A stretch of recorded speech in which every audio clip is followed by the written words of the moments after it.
Hello, everyone. I'm Dr. David with the Brain and Body Foundation, and welcome to Your Health in Your Hands.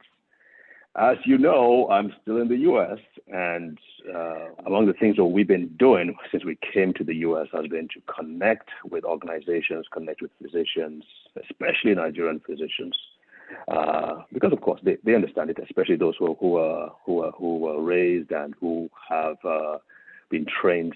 At least part of the training has been in Nigeria. It was in the process of my going around and traveling around that I came across our guest today, and I'm going to introduce her in a few minutes. Now, remember what we're doing with these lectures and these talks is to educate the average Nigerian person, the man on the street, so to speak, on the principles regarding health.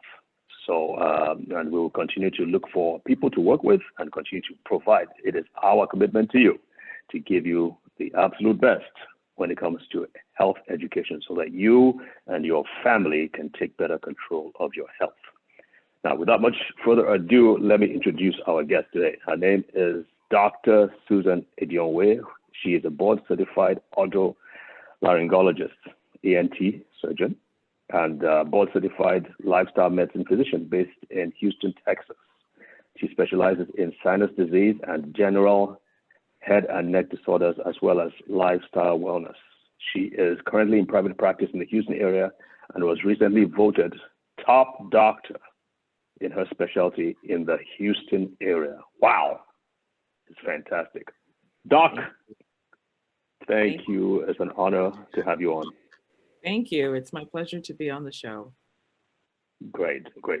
So let's talk a little bit about what you do. I know skull base, ENT, that's a lot of stuff. Just give us an idea of what you do on a daily basis and what your interests are. So what I do as an ENT is mainly I'm a sinus specialist. So I work with people who are suffering from any kind of sinus issues, smell disorders, whether it is, you think you have allergies or you maybe even have something worse, such as a sinus tumor. That is where my jurisdiction is. The primary surgery that I perform is sinus surgery.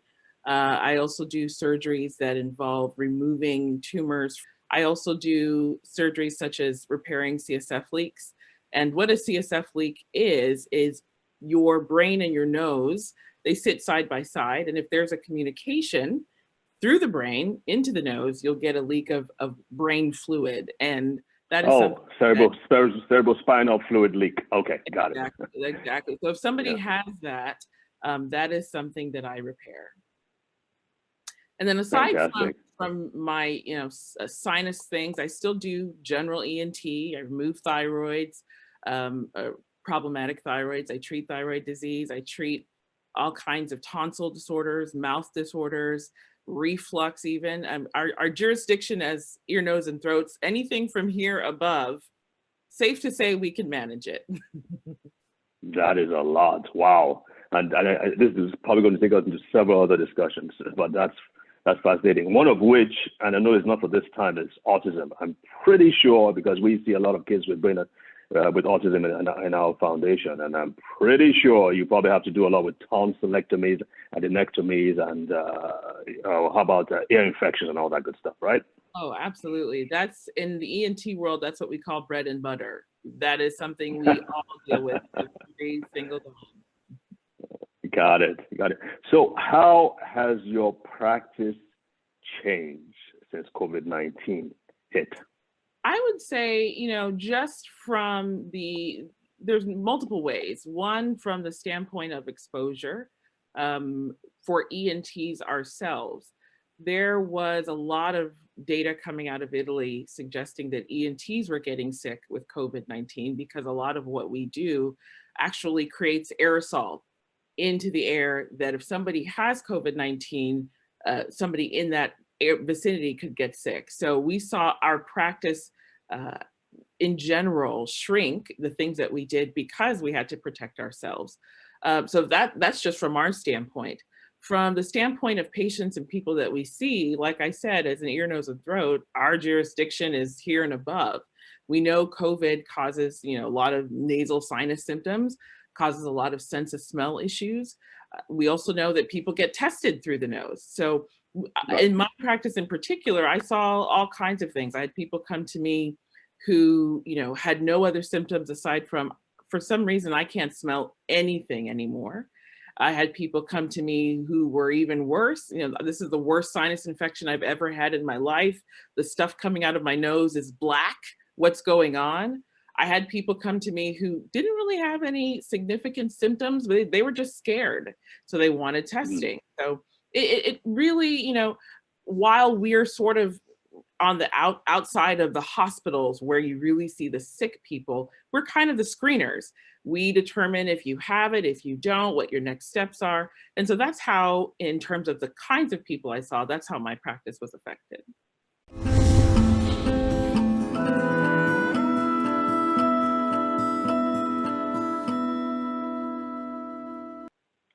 That's interesting.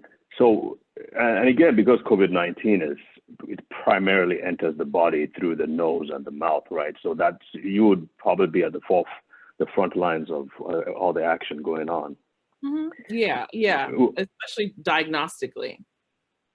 Real quick, why is it that they have this? Why is it that a sense of smell and sense of taste are so commonly affected in COVID-19? Is there an easy answer to that? There's not any real data that says exactly why, but in my understanding of sinus disease, that's a common symptom regardless of whatever kind of viral disorder you may have that affects the sinuses. So as long as there is any kind of inflammation there, you're going to see those nerves be affected. So was I surprised to hear that sense of smell was affected with the COVID-19? Absolutely not. We see that with a lot of viruses.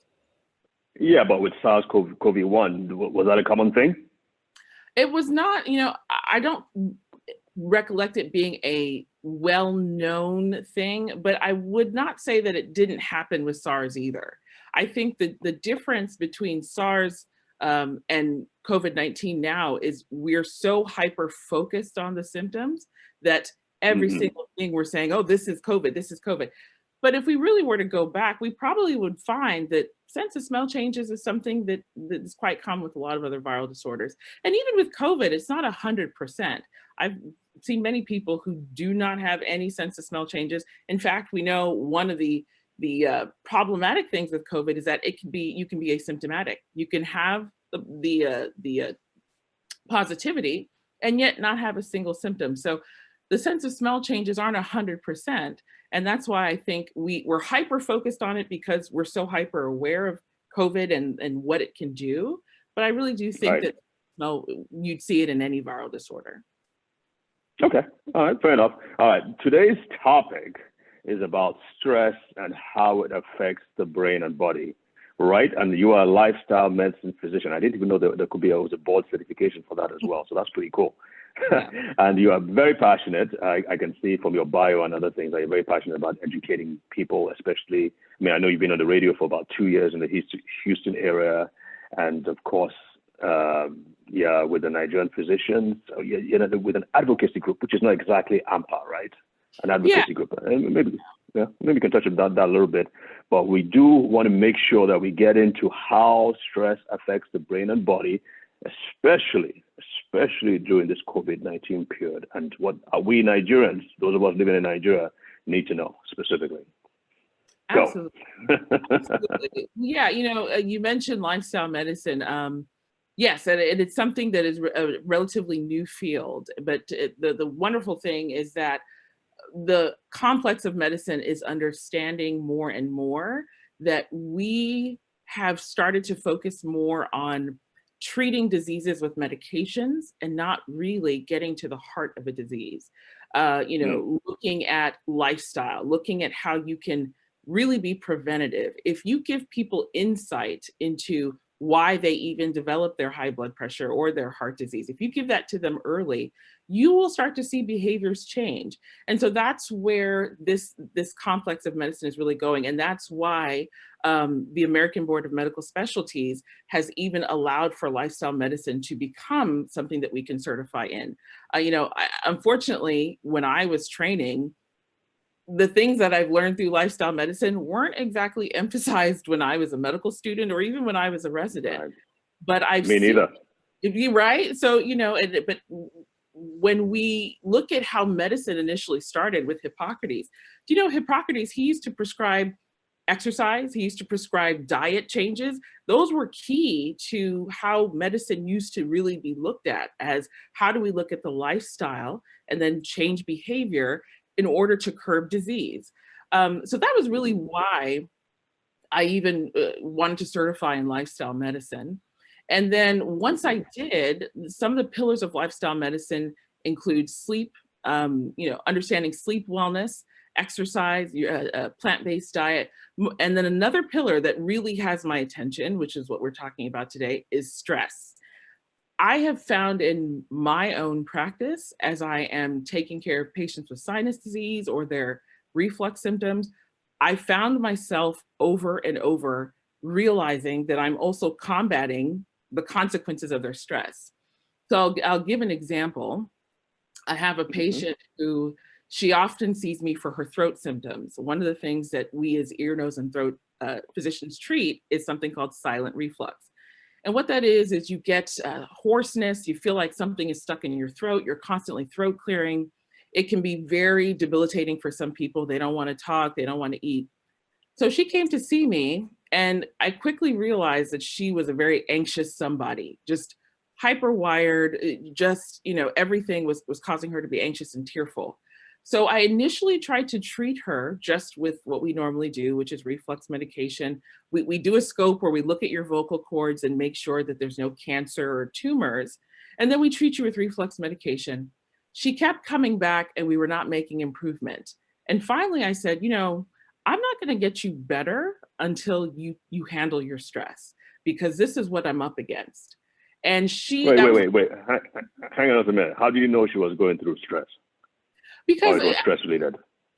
I could tell from her behavior, and I started to probe. And that this is really on a physician to be very inquisitive and to be observant about what the patient is experiencing. So after seeing her a couple of times, I said, something is going on in her family life, in her social dynamic, and I'm starting to see that in her behavior.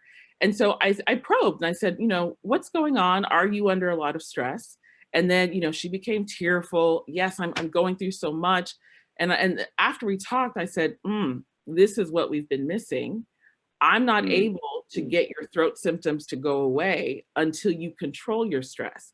And that was the first time she heard that. She said, well, what does my stress have to do with my throat? And so I had to explain to her, stress is not just a feeling. It is a chemical process in our bodies.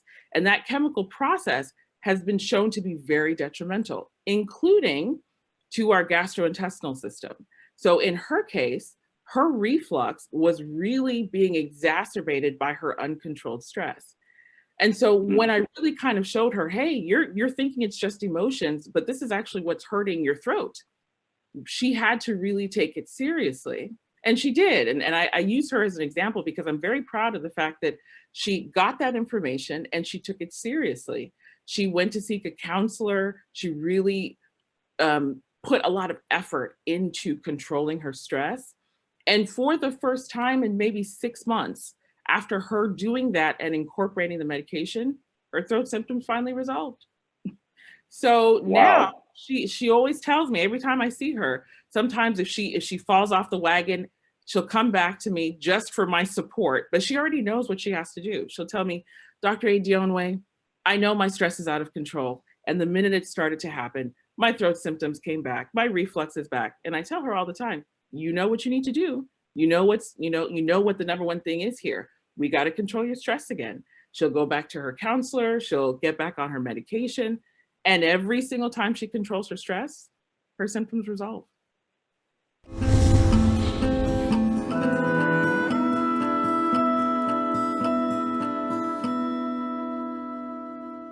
That is fascinating. That's the real life application of these things. And everybody experiences stress, but the thing with the Nigerian people is that we don't, I could be wrong, this is just coming from my own perspective, is that, first of all, we don't even think about going to a counselor or a psychiatrist if they're available, that is, for stress. I mean, everybody deals with stress, right? I mean, especially if you're in Lagos, you're going to deal with a lot of stress, and you just live with it.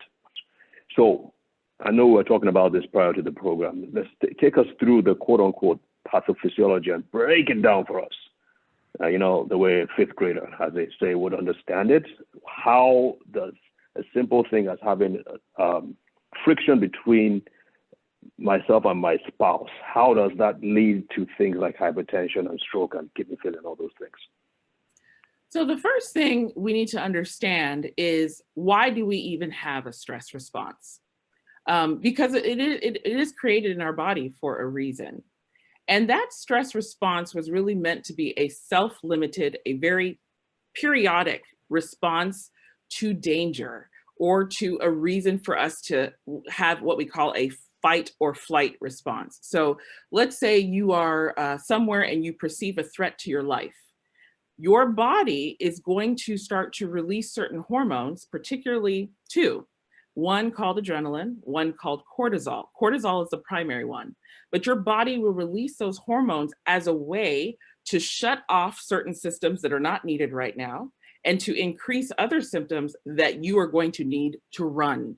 So for example, when that cortisol and adrenaline get released, your heart rate goes up, your blood pressure goes up. You're going to need to get blood to your body. You're going to need to get your heart pumping in preparation to run. Certain things that downregulate or your body decreases is your GI system. You're not worried about digesting food when you're in danger. You're worried about running. So your body has this stress response on purpose. Now, the reason why we see this response become a problem is when you experience a stressor that you don't control, as opposed to that response being very limited, being very quick, just to help you escape danger or preserve your life. Now that trigger, such as a marital issue, for example, it keeps that stress response going on and on and on. And that's not what that response was designed to do. So if you and your spouse have been fighting for 6 months or more, and every day you wake up, you are angry, you're stressed, unfortunately, that response is still triggered every day. That cortisol, that primary hormone, is still going. And now what was meant as a very temporary response has become a chronic response. And that hormone is not supposed to be around that frequently. So because it's around, it's sending signals to your body. One of the things that cortisol does is it increases blood sugar. Now, when you're running away, okay, you need that blood sugar because your muscles are going to need that energy to run, to escape danger. But when you're just in your home, you're not running, but you're stressed because of your spouse, you don't need all that blood sugar in your body. That becomes a problem. So you see how that response becomes an issue when you have a constant trigger, such as, you know, a spouse in the home that you're not getting along with. Doesn't stress also diminish the activity of the immune system? Absolutely. Absolutely. That is another thing that we see.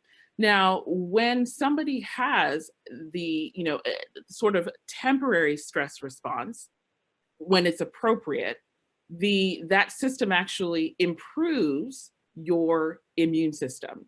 So cortisol actually temporarily improves your immune system.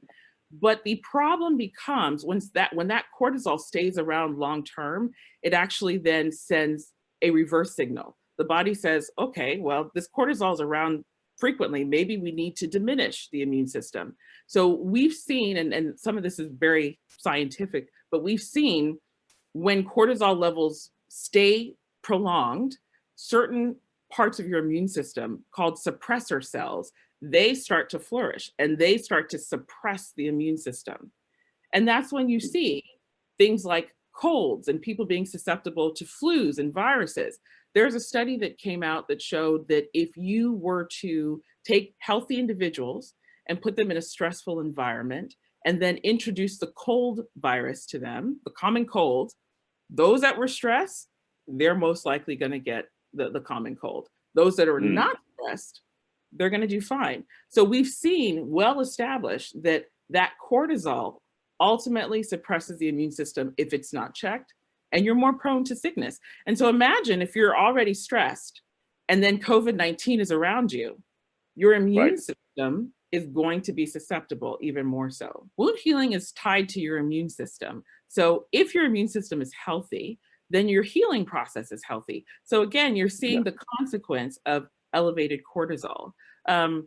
One of the things that I was going to say in regards to COVID-19, when we talk about that immune system, that is a pillar of treating COVID-19, or rather preventing COVID-19. A lot of my patients that have come in scared about COVID-19, a lot of the different things that I've told them to do, like taking certain vitamins and minerals, that's all designed to bolster up your immune system so that you Fantastic. can maximize your protection. So if you're in a stressful environment, such as in Lagos, Nigeria, that's going to be a problem. I will tell you, one of the most interesting things that I have, statistics that I've found, do you know in 2015, Nigeria was called the most stressful country in the world? So, No. yes, yes. When I was looking some things up, I found that.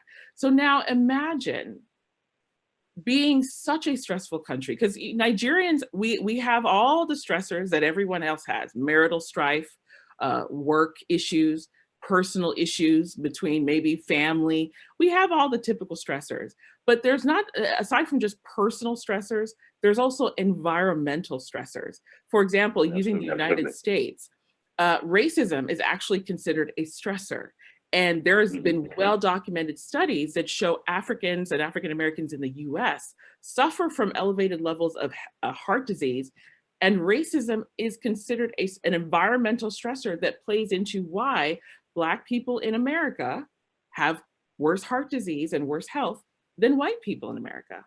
Now let's go to Nigeria. When we look at the environmental stressors, there's so many in a country that sometimes light is still being seized. There's a lot of people Sometimes. still there's a lot of people still looking for work.